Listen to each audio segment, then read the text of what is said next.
In the arid heart of Nevada, a legend whispered through generations of the Paiute people tales of a fearsome race. This was a race of red-haired giants who practiced cannibalism. They called these beings the Saitika, a name meaning tool eaters. The legend claims these giants used the fibrous tool plant to construct rafts. These rafts allowed them to navigate the waters of the ancient lake Lahontan. The Saitika were described as a fierce and inhospitable tribe. For years, they terrorized the local Paiute tribes, leading to constant warfare. Conflict was brutal and prolonged, a dark chapter in the Paiute oral history. Eventually, the Paiute tribes decided they could no longer endure the aggression. A grand alliance was formed, uniting various tribes against their common enemy. Together, they pursued the last of the Saitika across the harsh landscape. The chase culminated at a large cavern, now known as Lovelock Cave. The remaining giants took refuge deep within the cave's dark recesses. The allied tribes surrounded the cave, leaving no path for escape. When the Saitika refused to emerge and face them, a grim plan was enacted. The warriors gathered immense piles of brush and dry wood. They stacked it high at the mouth of Lovelock Cave, creating a massive pyre. The brush was then set ablaze, sending thick, choking smoke into the cavern. A few of the giants who tried to flee the inferno were met with a volley of arrows. The rest, trapped inside, perished from the fire and asphyxiation.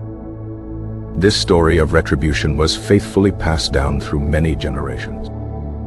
Sarah Winnemucca Hopkins, a Paiute author and activist, documented parts of this history. In her 1882 book, Life Among the Pits, she wrote of her people's struggles. She referred to a tribe of barbarians but did not explicitly label them as giants. For decades, this remained a compelling but unverified piece of local folklore. The legend took a dramatic turn towards reality in the early 20th century. In the year 1911, the cave was rediscovered by modern man. Two miners, James Hart and David Pugh, were searching for a valuable resource. They intended to mine the rich deposits of bat guano inside the cave. Bat guano was highly prized as a key ingredient for fertilizer and gunpowder. As they began their excavation, they had to dig through a deep layer of guano. This protective layer was between 3 and 6 feet deep in some areas. Beneath the guano, they started to unearth something unexpected. They found a vast number of prehistoric artifacts, perfectly preserved. The dry conditions of the cave had kept the items in remarkable condition.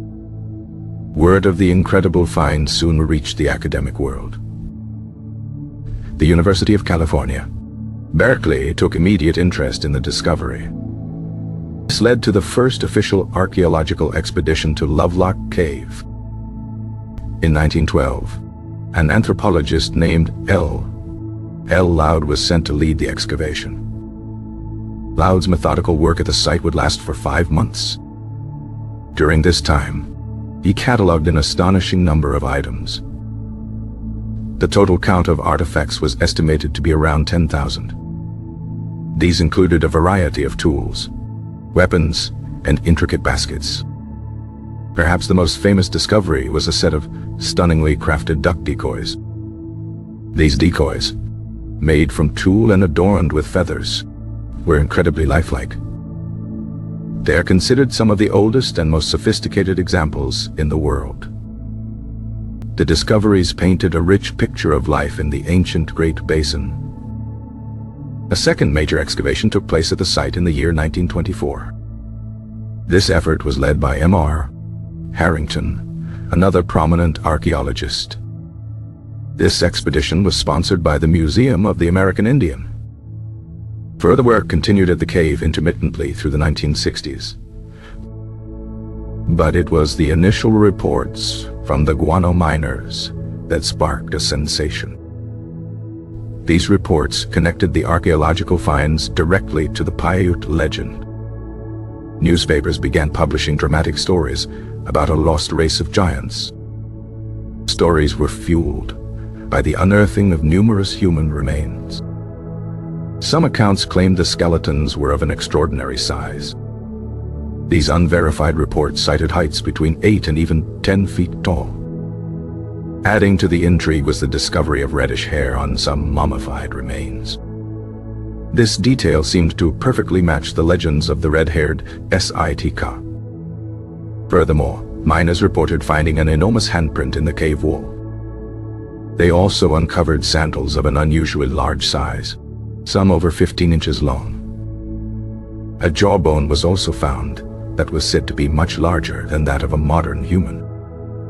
These tantalizing clues created a firestorm of public interest and speculation. The story of Lovelock Cave became a blend of science, myth, and showmanship. However, the scientific community has remained largely skeptical of the giant theory. Most archaeologists and anthropologists strongly refute the existence of a race of giants. Adrian Mayer, a historian of science, has studied the legend's origins. In her book, Fossil Legends of the First Americans, she addresses the claims. Mayer suggests the giant narrative was likely started by local entrepreneurs. These displays were created to attract tourists and make a profit. Official analysis of the skeletons found told a different story. A study from the University of Nevada concluded the remains were of normal size. The individuals were tall for their time, some perhaps around 6 feet. This height, while impressive, does not qualify them as giants. The issue of the red hair also has a straightforward scientific explanation. Hair pigment, specifically melanin, is not stable after death. Over long periods, the burial environment can alter the hair's original color. Black hair can turn a reddish-brown due to these natural chemical changes. This phenomenon is commonly observed in ancient remains from various locations. As for the claims of cannibalism, some evidence does exist. Some human bones found at the site did show signs of being processed. However, this may have been survival cannibalism due to famine. It was not necessarily a cultural trait of a distinct and separate race. Many of the most sensational artifacts have unfortunately been lost. The largest skulls and bones were held in private collections and vanished over time. A fire at a museum in Winnemucca in the 1960s may have destroyed some items. Without the primary evidence, the claims are impossible to verify today. The Humboldt Museum in Winnemucca, Nevada, still holds many authentic Lovelock artifacts. Visitors can see the famous duck decoys and other items from the cave.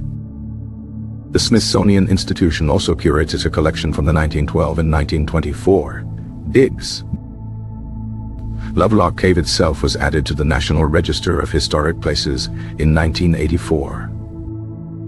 This acknowledges its immense archaeological importance to the Great Basin region. The cave is a protected site, a testament to a rich, ancient culture. Despite the scientific consensus, the legend of the giants refuses to fade away.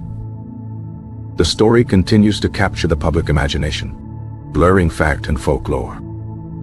It speaks to a deep human fascination with lost worlds and forgotten races.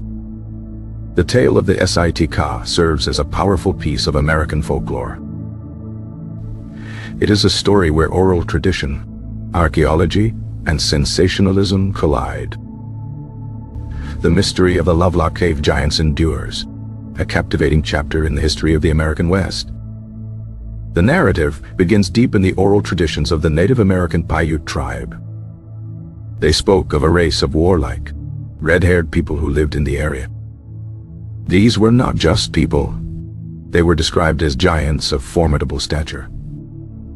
The giants were known for their hostility and their practice of cannibalism. The Paiute named them the Sitka, which translates to tool eaters. This name came from their use of the tool plant to build rafts for navigating Lake Lahontan. Long and bitter war raged between the Paiute and the Sitka. The Paiute tribes, tired of the constant conflict, formed a powerful alliance. This coalition drove the last of the Sitka into a final, desperate retreat. The giants sought sanctuary within the cavern that would one day be called Lovelock.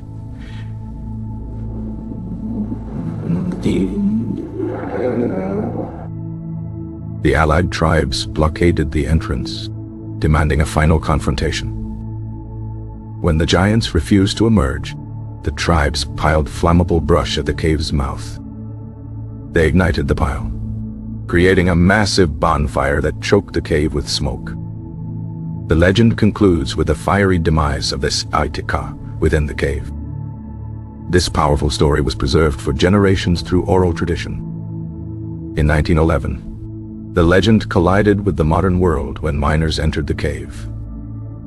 They were mining for bat guano, a valuable fertilizer, not for historical artifacts. Digging through feet of guano, they found an incredible trove of objects. The dry, alkaline environment of the cave had preserved organic materials perfectly. The University of California dispatched anthropologist L.L. Loud in 1912, Porto Gone. Loud's excavation recovered over 10,000 artifacts, from tools to baskets. The most celebrated finds were the stunningly realistic duck decoys made of tulle. But it was the human remains that caused the most excitement and controversy. Miners and early reports claimed the discovery of abnormally large skeletons. Some skeletons were allegedly 7, 8, or even taller. The presence of red hair on some mummified remains seemed to confirm the legend. Large sandals, reportedly over 15 inches in length, were also found. This collection of evidence fueled a narrative of a lost race of giants. However, formal scientific analysis tells a more sober story. The skeletons, upon professional examination, were found to be of normal human size. The individuals were tall, some reaching 6 feet, but not supernatural giants. The red hair is a known post-mortem phenomenon called taphonomy. The ammonia in the bat guano and the cave's environment can turn black hair red over centuries. Many of the most sensational finds, like the largest skulls, have since been lost. Without this key evidence, the giant claims remain firmly in the realm of speculation. What is undeniable is the cave's immense archaeological value. It provides an unparalleled window into the lives of people in the Great Basin thousands of years ago. The legend of the Sitka persists, a powerful fusion of folklore and fact. It remains one of the most enduring and debated legends of the American West.